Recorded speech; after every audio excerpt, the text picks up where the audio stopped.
धनगर समाजाला एसटी प्रवर्गातून आरक्षण द्यावं या मागणीसाठी जालन्यामध्ये गेल्या 6 दिवसापासून धनगर नेते दीपक बोराडे यांचं आमरण उपोषण सुरू आहे। अद्यापही प्रशासनाकडून त्यांच्या उपोषणाची दखल घेण्यात आलेली नाही। सरकारतर्फे त्यांच्याशी काही संवाद झालेला नाही। आपल्यासोबत स्वतः दीपक बोराडे। दीपक भाऊ, धनगर समाजाचा आक्रोश जालन्यामध्ये पाहायला मिळतोय। धनगर समाज आक्रमक होताना दिसतोय। आक्रोश सरकारला दिसत नाही का? सरकारनं आतापर्यंत जे गृहीत धरलं होतं की हे धनगर मेंढरा सारखे कुणीकडे हाका आणि ज्या नेत्यांच्या भरोशावर, मग ते राज्य पातळीचे असो, जिल्हा पातळीचे असो, गाव पातळीचे असो, ज्या नेत्यांच्या भरोशावर सरकार आम्हाला गृहीत धरतंय, सरकार खबरदार, हे आंदोलन बाकी आंदोलनांसारखं नाही। हा आक्रोश तुमच्याकडनं दाबल्या जाणार नाही। दुसरीकडे तुम्हाला मोठा पाठिंबा समाजाचा मिळताना पाहायला मिळतोय। मात्र राज्यातले जे धनगर नेते आहेत ते काही तुमच्या उपोषणावर बोलत नाही, धनगरांच्या मागणीवरती बोलायला तयार नाही। वेदनादायी आहे, अत्यंत वेदनादायी आहे। कारण गेल्या 10-12 वर्षापासून पोलीस खात्याची नोकरी सोडल्यापासून राज्यभर काम करतो। सगळे नेते मला ओळखतात, सगळ्यांना सगळं माहिती आहे। त्यांनी बोलायला पाहिजे।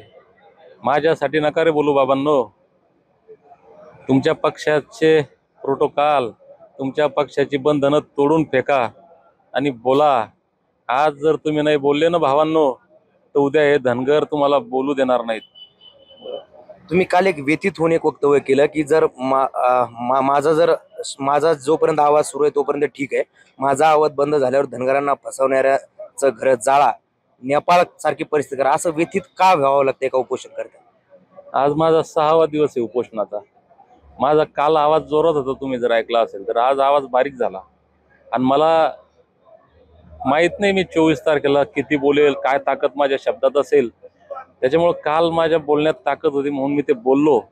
अरे मी जर मरणार असेल आणि माझ्यासारखे लोक मरणार असतील तर मग आपण मरल्यापेक्षा ज्या लोकांनी आमचं जीवन नरकमय केलंय, बाबासाहेबांनी दिलेलं अमृत आमच्यापासून लपवून ठेवलंय, संविधानावर देत चालतो म्हणायचं, आज संविधानाची पायमल्ली करायची, बाबासाहेबांनी दिलेलं आरक्षण आम्हाला नाकारायचं, हा संविधानद्रोह नाही का? हा देशद्रोह नाही का? माझ्या बोलण्यानं काही लोकांना वाईट वाटेल, चुकीचं वाटेल, पण मला वाटतं जर माझा श्वास थांबला तर या महाराष्ट्रातल्या मल्हार मावळ्यांनी थांबता कामा नये। 24 तारखेला इशारा मोर्चा जालन्यामध्ये होणार आहे, त्यानंतरची काय भूमिका तुमची असणार आहे आणि सरकारला काय शेवटचं आव्हान करायला? सरकारला 24 तारखेपर्यंतचा वेळ आहे। आमची तयारी नाही, नियोजन नाही, काहीच नाही। अरे एका फाटक्या माणसानं हे आमचे मंडप फाटलेत, 3दा फाटले। आम्ही मंडप शिवतोय, उपोषण करतोय। आमच्याकडे गाड्या घोड्या नाही, आम्ही कोण्या पुढाऱ्याचे पैसे घेणार नाही। प्रामाणिकपणे आंदोलन उभं केलंय। या देशातलं पहिलं आंदोलन आपण मीडियावाले बांधव दाखवा, प्रत्येक गोष्ट दाखवा उद्याच्या मोर्चातली, की एका आवाहनावर बिना तयारीचा इतका मोठा मोर्चा होतोय। जर मी इथून एक आवाहन देऊन जर लोक इतक्या ताकदीने येतील तर उद्या मी जर काही म्हटलं तर लोक काय करतील याचं आकलन सरकारनं करावं। सरकार एका उपोषणाला वेगळा नाही, दुसऱ्या उपोषणाला दुसरा नाही, असं का देत असेल असं तुम्हाला काय वाटतं? तुमच्या उपोषणाकडे का बेदखल करत असतं तुमचं उपोषण? धनगर समाजाला सरकारनं गृहीत धरलंय। मेंढराप्रमाणे कुणकडे हाका, त्यांच्याच मागं जातील। धनगरांनी मतामध्ये दाखवलं नाही ना आजपर्यंत। मत धनगर यांनाच देतात, नालायकांना। त्याच्यामुळे यांना आमची किंमत नाही राहिली। दबाव, मी स्पष्टच बोलतो, जो आमचा मराठा बांधव ज्या ताकदीनं रस्त्यावर उतरला आणि सरकारला घुटण्यावर मुंडक्यावर वाकवलं, ती ताकद धनगर बांधव अजून दाखवत नाहीत। त्याच्यामुळं सरकारला किंमत नाही, पण सरकार 24च्या मोर्चानंतर काय होईल याची तुम्ही कल्पना न केलेली बरी। नक्कीच दीपक बोराडे यांच्या आमरण उपोषणाचा 6वा दिवस आहे, त्यांची प्रकृती देखील खालवते।